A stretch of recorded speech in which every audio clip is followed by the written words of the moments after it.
Será que a tireoide pode afetar o emagrecimento? Então é isso que nós vamos discutir hoje aqui com vocês.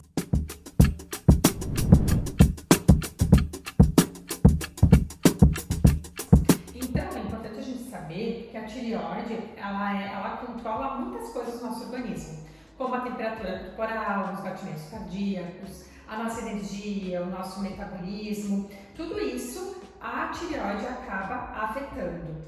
E então a nossa pergunta que a gente tem hoje e a gente quer responder aqui para vocês é: como a gente identifica se essa tireoide está funcionando bem ou não? Então nós vamos começar falando, né, de vários sinais e sintomas que podem afetar essa tireoide. Perfeito. E, na verdade, fica até o final que nós vamos falar para você como que a nutrição ela pode melhorar esse órgão tão importante para a nossa saúde e para o nosso emagrecimento e manutenção de peso. Então, alguns sintomas desse hipotireoidismo, que é o disfuncionamento tireoidiano de má função, vamos assim dizer, tá? Então, problemas como o peso, né, esse indivíduo pode acabar tendo. Problemas com temperatura corporal, é aquele indivíduo que está sempre com aquelas extremidades frias, pés, mãos, né, até uma certa intolerância ao frio, a gente pode dizer, né.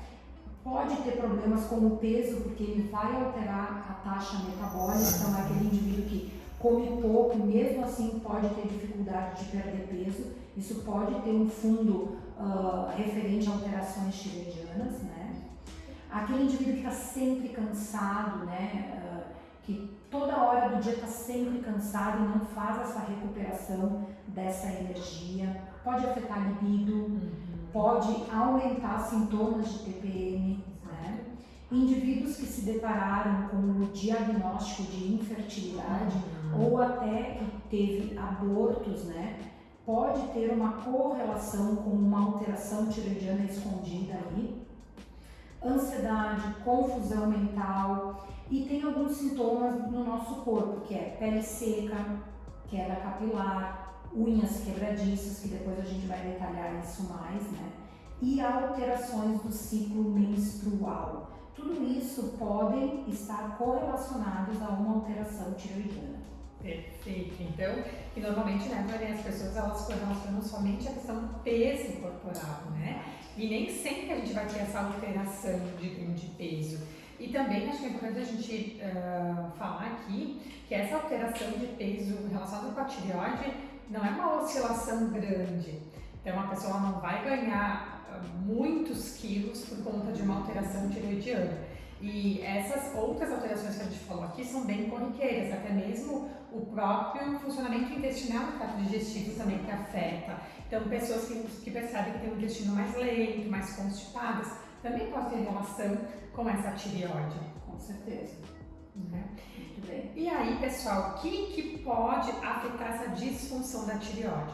Então, vocês vão ver aqui com a gente que várias deficiências nutricionais podem afetar a produção dos hormônios tireoidianos. Então a gente vai ter ali o zinco, o iodo, o selênio, a vitamina A, a vitamina D, o próprio ferro. Então chamar muita atenção aqui das mulheres, especialmente as mulheres em idade fértil, que acabam tendo um fluxo menstrual intenso e muitas vezes tem uma perda de ferro ali que é importante, que tem que ser corrigida.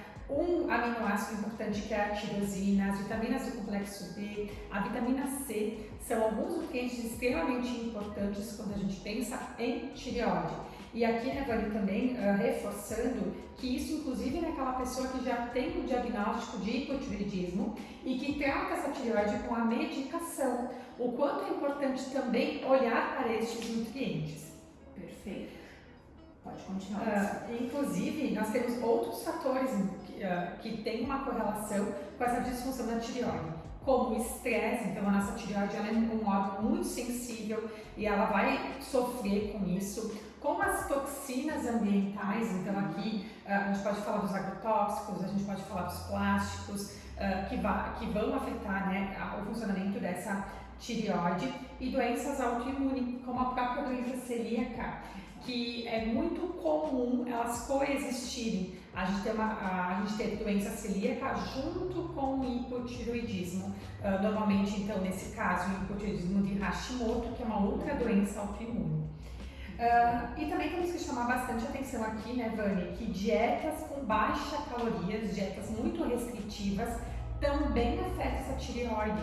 Então, pessoal, até que ponto que isso é interessante. E o próprio jejum intermitente, que não é para todos e que também pode afetar essa tireoide, assim como a inflamação. Então, vocês sabem que a gente sempre fala por aqui, né? A questão da inflamação, aquela inflamação de baixo grau, que a gente não tem uma percepção por dor, por calor, por febre, são características do processo inflamatório, mas é aquela inflamação de baixo grau que ela está acontecendo e que vai nos adoecendo dia após dia, sem a gente ter essa percepção. Então, esses, pessoal, são alguns fatores que podem afetar o funcionamento dessa tireoide e que a gente tem que procurar corrigir e ajustar. Perfeito. Eu sempre gosto de dizer, Marina, que não só de hormônio T4 vive uma tireoide, né? Exato. Então, vocês ouvindo a Marina falar agora, vocês acham que a nutrição afeta ou não afeta o estilo de vida? Afeta ou não afeta a função tireoidiana? Com certeza afeta, né? Então, a Marina falou vários nutrientes aí, a gente vai relembrar eles, né? Vitamina A, zinco, selênio de suma importância, o ferro, o manganês, o iodo, são nutrientes que são importantes, inclusive medir eles a nível laboratorial, para que a gente possa ter a eficiência desse órgão no processo de saúde e de controle de peso e de emagrecimento, tá?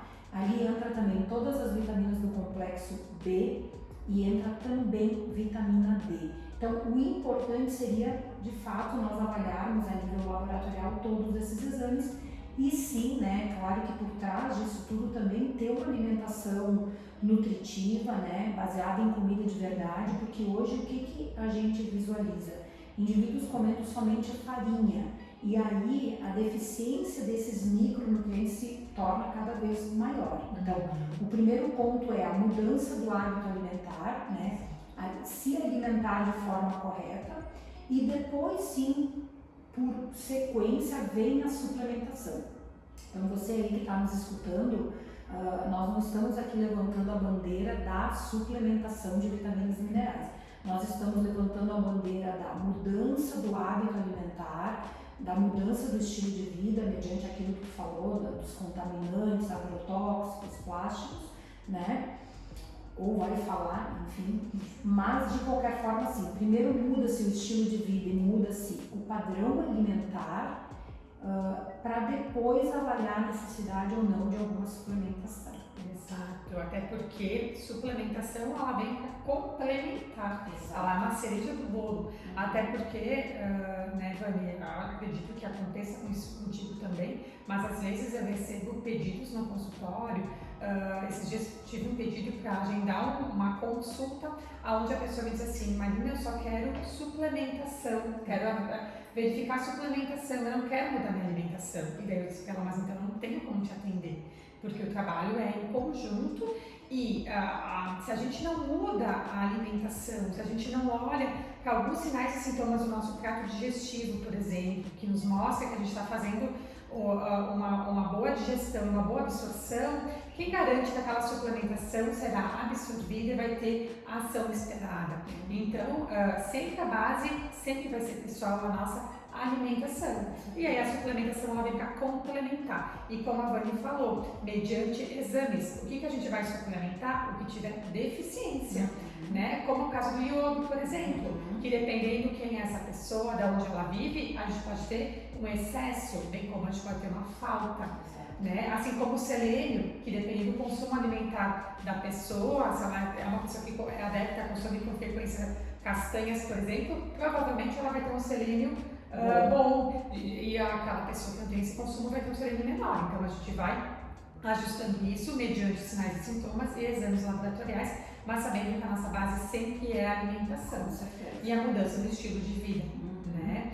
E por falar nisso, muito importante a gente falar também do quanto é importante a gente controlar a nossa exposição às toxinas ambientais, porque essas toxinas acabam afetando muito a nossa tireoide. Então aqui entra os plásticos, aqui entra os agrotóxicos, aqui entra a gente ingerir uma água de boa qualidade, por exemplo, né? E sabendo, né, pessoal, que como que a gente pode fazer isso, né? Como que a gente pode reduzir, por exemplo, o nosso consumo, o nosso contato com agrotóxicos. Então, preferindo o alimento da estação, frequentando as feiras, né, orgânicas, então optando por esse alimento, substituindo os plásticos por um pote de vidro, por exemplo, ingerindo uma água de boa qualidade como uma água mineral, uma água de um filtro que realmente garanta, né, que a gente vai ter eliminação desses compostos. Então, essas são maneiras que a gente tem de a gente reduzir a nossa exposição, porque, bem como eu falo, a gente vai reduzir, a gente não vai conseguir bloquear, a gente não vai conseguir não se expor a tudo, mas a gente tem que ter um olhar para isso, né, Vânia? Perfeito. Só complementando algumas coisas que tu falou, Marina, bem interessante aquilo que tu falou, então nem todo filtro é bom, então tem que avaliar muito, porque tem filtros aí, né, prometendo coisas que não cumprem, então esse é um dos pontos importantes. E a questão do consumo ou não dos alimentos sem agrotóxico, aquela questão, mas é caro, né, eu não tenho condições de manter. Então é aquela dica que a Marina falou, a feira é o local mais barato, né? Frequenta uma feira orgânica, visualiza aí a cidade que você mora, onde ocorrem as feiras orgânicas no local onde você mora e começa a frequentar. É claro que se você for comprar o alimento sem agrotóxico no mercado, ele vai ter um valor agregado, mas aí é a facilidade que você vai acabar tendo. Então, tudo é uma questão de organização, né? E aí, você que ficou aqui até o final, nós queremos dar uma tarefa para você. Existem algumas formas de nós avaliarmos possíveis alterações tireoidianas mediante alguns sintomas bem comuns de alteração de tireoide, né? Uma delas, na verdade, é alteração na nossa unha. Essa alteração são alterações longitudinais, então visualiza sua unha ali, vê se ela acaba tendo risquinhos de forma longitudinal. Isso é um dos fatores que podem estar escondendo, né, um sintoma que pode estar escondendo uma alteração de tireoide. E outra é na própria língua. Então, no momento que você acorda de manhã, você, antes de comer, coloca a língua para fora, na frente do espelho, e visualiza se tem a marca dos dentes ao redor da língua, tá? Isso é um sintoma característico de alterações tireoidianas.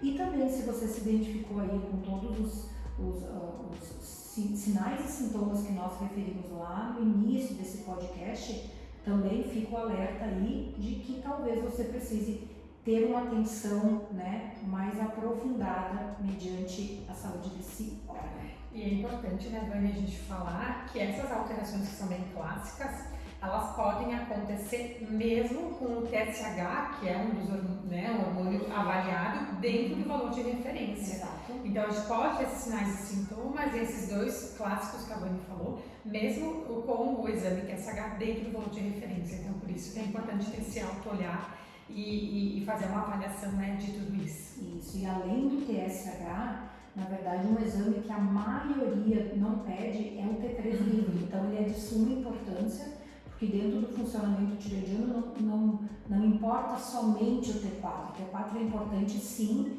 mas o T3 ele é negligenciado, né? Então tem que avaliar TSH, tem que avaliar T4, tem que avaliar T3, tem uma conversão ideal do T4 livre para o T3, então tem toda uma análise mais aprofundada para a gente avaliar o funcionamento mesmo dessa tireoide. E lembrando que várias deficiências nutricionais vão sim afetar esse funcionamento e esses hormônios. Exatamente. Então, o início de tudo é mude a sua alimentação. Exato. Até mais, pessoal. Até mais.